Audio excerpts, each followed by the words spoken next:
My 300th video, what should I talk about? This is Sparta!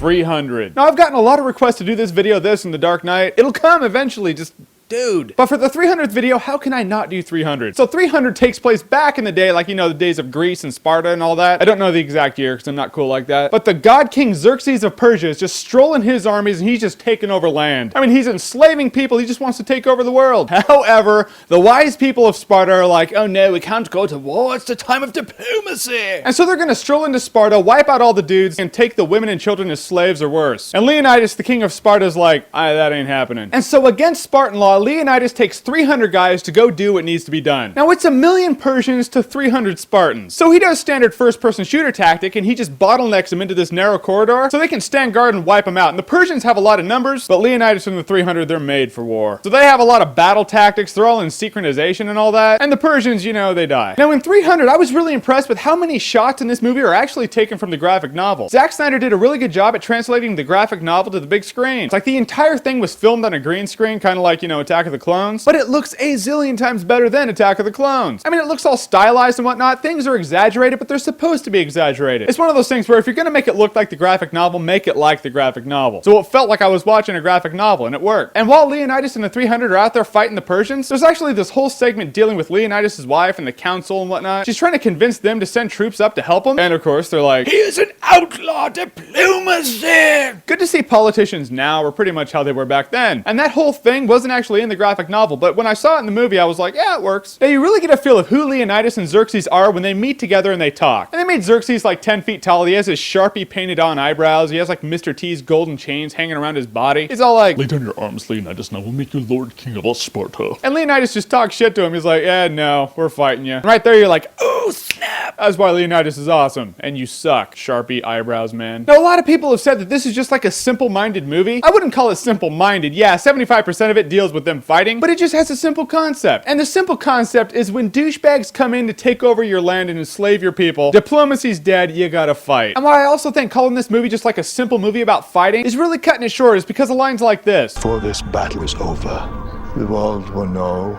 that few stood against many.